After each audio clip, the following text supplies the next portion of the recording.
Day 18, almost to 20. Yay. What are we going to do on day 20? I don't know. Got to think of something to mark the 20th day. For me, it seems like it's going by pretty slow. What do you guys think? But I guess anything that you count or try to mark or measure feels like it does go slow. Still recovering a bit. Still have a pretty painful sore throat and a little bit of earache, but other than that, energy's coming back, and I can't really complain. So try to take it easy and monitor things. Monitor my food intake. I don't want to eat too much and tax the blood and the digestive system in having to process food. I still want my body to continue healing and have resources for healing and recovering. Let's continue talking about reverse abdominal breathing. I'm going to facilitate a session on this today. So let's go in and breathe. Going first into that relaxed state, that upright posture.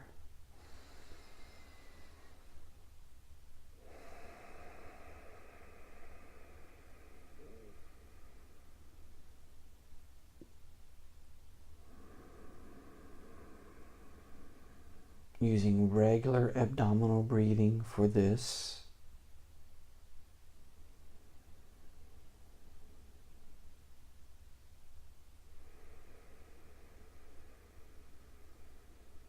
And the reason you want to use regular abdominal breathing for relaxation is because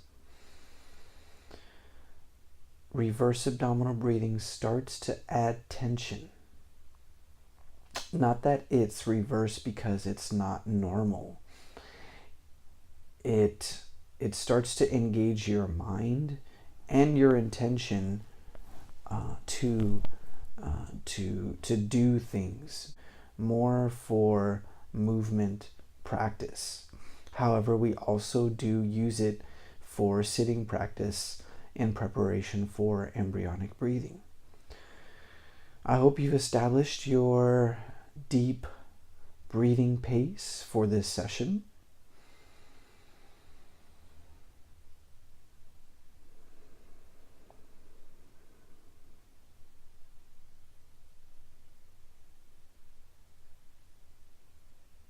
And I'm trying to drop in.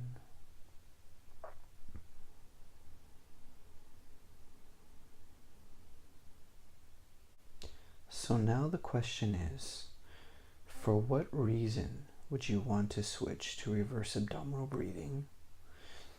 In what context? And for what purpose? And at what time? Okay. In my opinion, for my personal practice, I always want to start in the calm, relaxed state. There I'm centered and I'm aware. So I've achieved a relaxed awareness. This is where I like to begin and I like to sustain. Reverse abdominal breathing comes into play when I'm doing my training. I'm focusing on a movement. I'm doing maybe Tai Chi ball, Tai Chi Chuan. There's a opponent, so maybe push hands practice. And for the sitting practice, the reverse abdominal breathing can be used to hold your posture. So sometimes when I say breathe into your posture, you can breathe into any of those areas that you feel are weak. So it could be the lower back.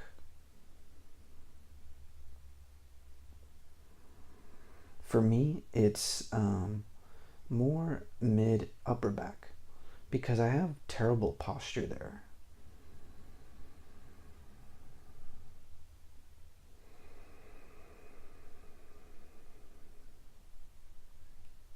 And so my friend was mentioning how when you do reverse abdominal breathing, and she was commenting on my observation of the energy in my experience of fever. And we can also experience this with reverse abdominal breathing. For those of you that know martial grand circulation, we do this in martial grand circulation. So if we were to go back a little bit, the question would be, if you're trying to guide energy, where does your energy come from?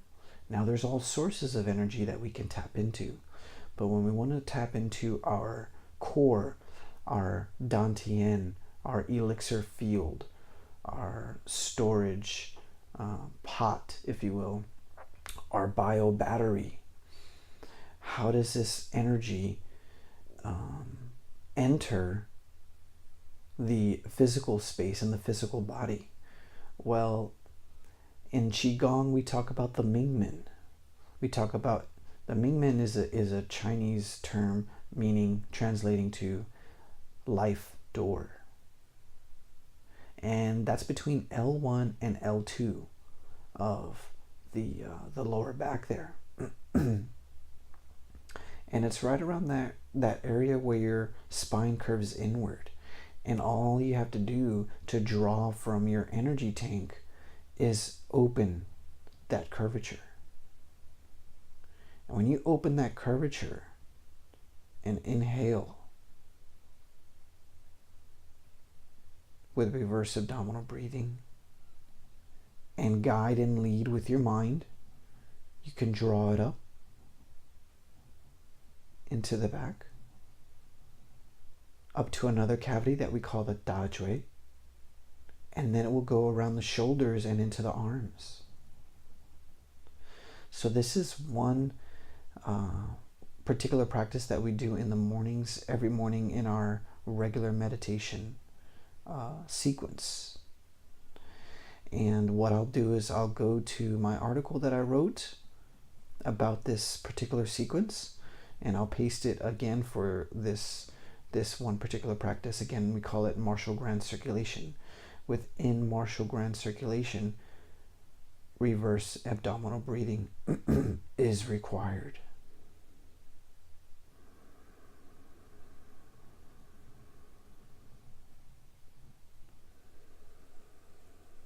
You should start to feel sensations in the palm and in the hand as you lead your mind, or use your mind to lead the energy.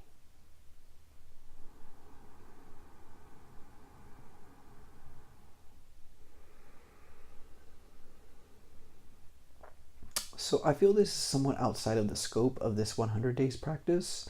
I'm not going to mention this too much unless people really are wanting to hear more about it. What I would like to mention for this particular sitting practice in this 100 days series is my experience with reverse abdominal breathing in sustaining the physical posture, the erect spine.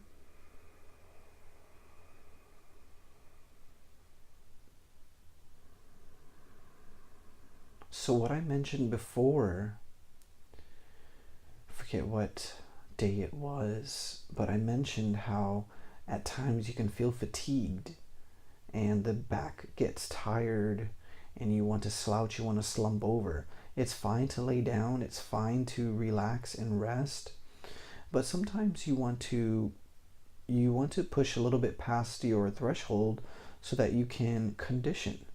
And yes, there is an element of conditioning for sitting practice.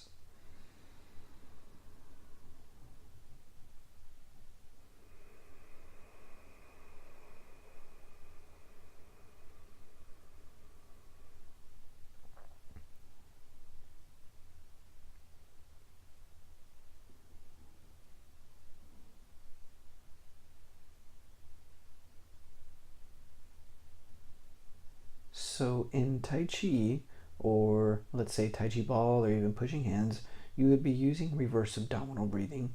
You would be using your mind and your breath to push into the ground, to push forward, into your opponent, or even hold your ground or sustain your posture, or even hold the Tai Chi ball, or hold your sword, or hold your staff.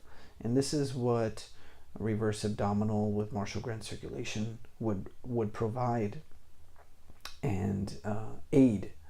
For this particular practice, we're going into the conditioning aspect of the sitting practice, the lower back.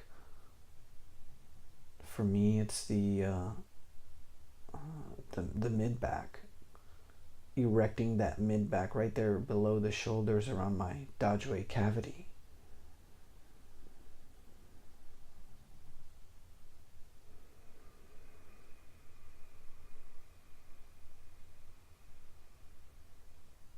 What this will do is make your sitting practice more yang, relatively speaking, because you can sit and be passive, and whatever will be, so to speak. And that goes into the philosophy of the origin of reverse abdominal breathing in its Taoist origin. So reverse abdominal breathing is referred to as also Taoist breathing, compared to regular abdominal breathing, which is Buddhist breathing. The notable difference here is to understand that the Buddhist approach is to create the conditions and allow the experience to happen, whereas the Taoist approach is to create the conditions, influence, and lead relatively more aggressively than Buddhists. And that's why you have reverse abdominal breathing, engaging the mind and engaging more of an intention. And like I said, that is why it's more yang relative to a passive sitting practice.